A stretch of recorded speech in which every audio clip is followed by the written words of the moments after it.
ರಾಜ್ಯದ ಚಾಮರಾಜನಗರ ಬೆಂಗಳೂರಿನಲ್ಲಿ ಹಸುವಿನ ಏನು ಕೆಚ್ಚಲಿಗೆ ಚಾಕು ಹಾಕಿ ಅದರ ಕೆಚ್ಚಲನ್ನು ಕುಯ್ದ ಪ್ರಕರಣ ರಾಜ್ಯವ್ಯಾಪಿ ಇವತ್ತು ಆಕ್ರೋಶಕ್ಕೆ ಕಾರಣವಾಗಿರುವಂಥದ್ದು. ಅದೇ ಥರ ಏನು ಹಿಂದೂಪರ ಸಂಘಟನೆಗಳು ಬಿಜೆಪಿ ನಾಯಕರು ಇವತ್ತು ಏನು ತುಮಕೂರಿನಲ್ಲಿ ಅದರಲ್ಲೂ ಹೋಮ್ ಮಿನಿಸ್ಟರ್ ನಿವಾಸದ ಮುಂದೆ ಪ್ರತಿಭಟನೆಗೆ ಕರೆ ಕೊಟ್ಟಿರುವಂಥದ್ದು. ಇದರ ಬೆನ್ನಲ್ಲೇ ಪೊಲೀಸ್ ಇಲಾಖೆ ಸಂಪೂರ್ಣ ಏನು ಗೃಹ ಮಂತ್ರಿಗಳು ತುಮಕೂರು ತವರು ಜಿಲ್ಲೆ ಆಗಿರೋದ್ರಿಂದ ಅವರ ನಿವಾಸ ಏನು ಸಿದ್ಧಾರ್ಥ ನಗರದಲ್ಲಿರುವಂಥದ್ದು. ಇದರ ಬೆನ್ನಲ್ಲೇ ಪೊಲೀಸ್ ಇಲಾಖೆ ಸಂಪೂರ್ಣವಾಗಿ ಸಜ್ಜಾಗಿ ಇವತ್ತು 150ಕ್ಕೂ ಹೆಚ್ಚು ಬ್ಯಾರಿಕೇಡ್ಗಳನ್ನು ಈಗಾಗಲೇ ಪ್ರತಿಭಟನೆಯಿಂದಲೇ ಈಗಾಗಲೇ ಸಂಪೂರ್ಣವಾಗಿ ಅಳವಡಿಸಿದೆ ಅಂತಲೇ ಹೇಳ್ಬೋದು. ಏನು 200ಕ್ಕೂ ಹೆಚ್ಚು ಪೊಲೀಸರು ಈಗಾಗಲೇ ನಿವಾಸದ ಮುಂದೆ ಈಗಾಗಲೇ ಸಜ್ಜಾಗಿ ನಿಂತಿರುವಂಥದ್ದು.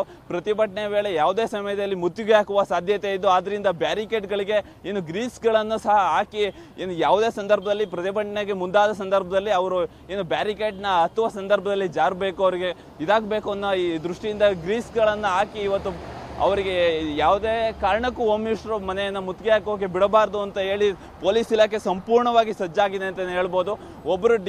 ಇಬ್ಬರು DYSP ಒಬ್ಬರು ASP ನೇತೃತ್ವದಲ್ಲಿ 200ಕ್ಕೂ ಹೆಚ್ಚು ಪೊಲೀಸ್ ಸಿಬ್ಬಂದಿಯನ್ನು ನೇಮಿಸಿದೆ. ಈಗಾಗಲೇ ಇನ್ನೇನು 10ವರೆಗೆ ಏನು BJP ನಾಯಕರು ಸ್ಥಳಕ್ಕೆ ಬಂದು ಏನು ಪ್ರತಿಭಟನೆ ವೇಳೆ ಯಾವುದೇ ಸಮಯದಲ್ಲಿ ಮುತ್ತಿಗೆ ಹಾಕುವ ಸಾಧ್ಯತೆ ಇರುವುದರಿಂದ ಪೊಲೀಸ್ ಇಲಾಖೆ ಅದಕ್ಕೆ ಯಾವುದಕ್ಕೂ ಅಹಿತಕರ ಘಟನೆಗೆ ಕಾರಣವಾಗಬಾರ್ದು. ತುಮಕೂರು ಅದರಲ್ಲೂ ಹೋಮ್ ಮಿನಿಸ್ಟರ್ ನಿವಾಸ ಆದ್ದರಿಂದ ರಾಜ್ಯದಲ್ಲಿ ವಿಕೃತಿ ಮೆರೆದ ಪ್ರಕರಣ ಈಗ ಏನು BJP ಆಕ್ರೋಶಕ್ಕೆ ಕಾರಣವಾಗಿರುವಂಥದ್ದು.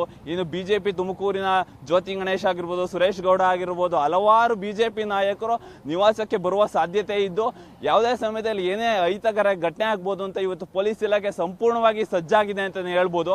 ಅವ್ರನ್ನ ಪ್ರತಿಭಟನೆ ವೇಳೆ ಯಾವುದೇ ಸಂದರ್ಭದಲ್ಲಿ ಅವ್ರ ಮನೆಗೆ ಮುತ್ತಿಗೆ ಹಾಕುವ ಸಾಧ್ಯತೆ ಇದ್ದು ಸಂಪೂರ್ಣವಾಗಿ ಇವತ್ತು ಆಕ್ರೋಶಕ್ಕೆ ಕಾರಣವಾಗಿರುವಂಥದ್ದು.